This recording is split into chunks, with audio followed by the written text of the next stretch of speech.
ان الدین عند اللہ الاسلام۔ بسم اللہ الرحمن الرحیم۔ صرف 5 منٹ کا مدرسہ قرآن و حدیث کی روشنی میں۔ 13 ربیع الثانی۔ نمبر 1، اسلامی تاریخ۔ نجاشی کے دربار میں کفار مکہ کی آخری کوشش۔ جب کفار قریش بادشاہ نجاشی کے دربار سے اپنی کوشش میں ناکام ہو کر نکلے تو عمر بن عاص نے کہا کہ میں کل بادشاہ کے سامنے ایسی بات کہوں گا جس کی وجہ سے وہ ان مسلمانوں کو بالکل ختم کر ڈالے گا۔ اگلے روز عمر بن عاص نے نجاشی کے پاس آ کر کہا کہ یہ لوگ حضرت عیسیٰ علیہ السلام کی شان میں بہت ہی سخت بات کہتے ہیں۔ نجاشی بادشاہ عیسائی تھا، اس نے صحابہ کو بلوایا اور پوچھا، تم لوگ حضرت عیسیٰ علیہ السلام کے بارے میں کیا کہتے ہو؟ حضرت جعفر رضی اللہ عنہ نے فرمایا، ہم وہی کہتے ہیں جو ہمارے نبی حضرت محمد صلی اللہ علیہ وسلم نے فرمایا کہ حضرت عیسیٰ علیہ السلام اللہ کے بندے اور اس کے رسول تھے اور خدا کی خاص روح اور خاص کلمہ تھے۔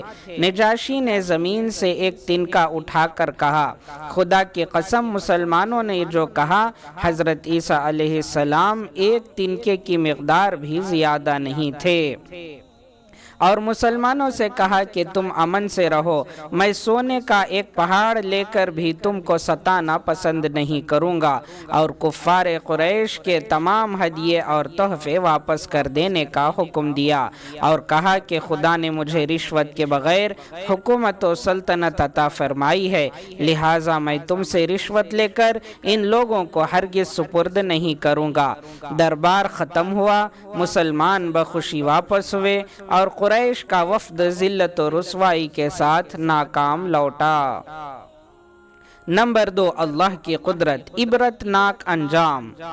قرآن کے بیان کے مطابق خدائی کا دعویٰ کرنے والے فرعون کی نافرمانی جب حد سے بڑھ گئی تو اللہ تعالیٰ نے سمندر میں ڈبا کر ہلاک کر دیا، اور ساتھ ہی یہ اعلان کیا کہ اس کی لاش کو آنے والے لوگوں کے لیے عبرت بناؤں گا۔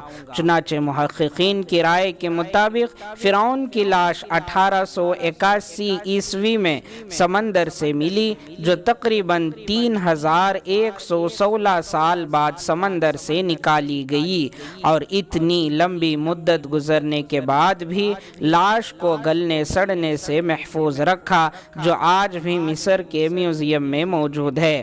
آخر وہ کون سی ذات ہے جس نے سمندر میں بھی اس کی لاش کو محفوظ رکھا؟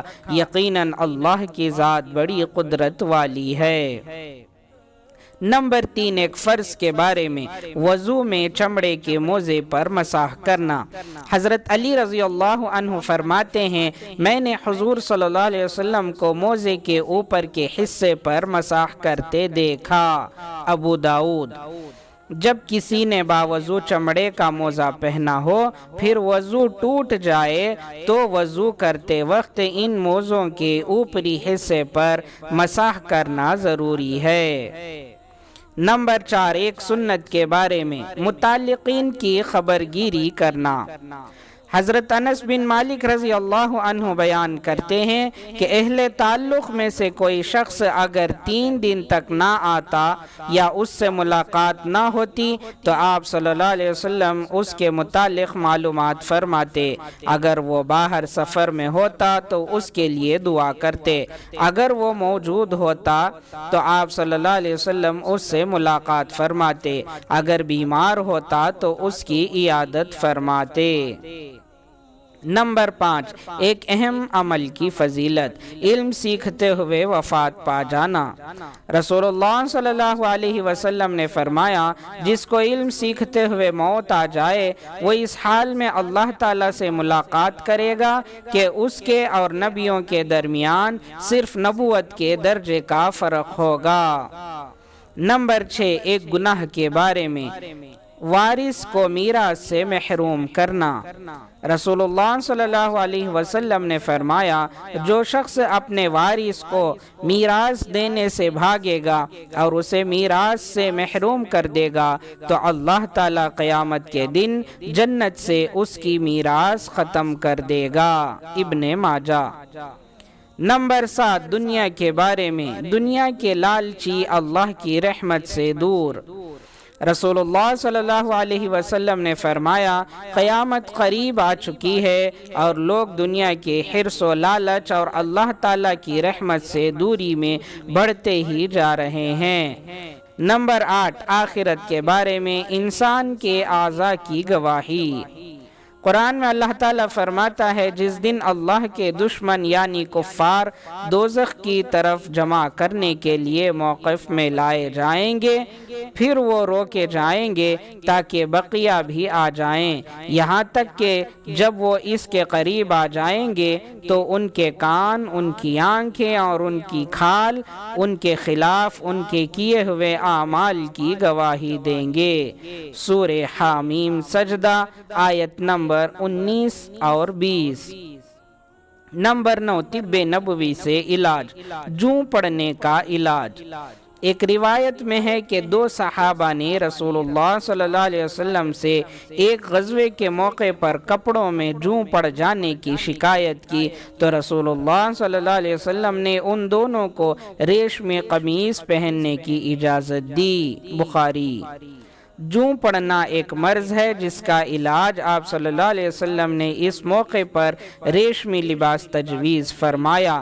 یہ لباس اگرچہ عام حالات میں مردوں کے لیے جائز نہیں ہے، لیکن ماہر حکیم یا ڈاکٹر اگر ضرورت کی وجہ سے تجویز کرے تو گنجائش ہے۔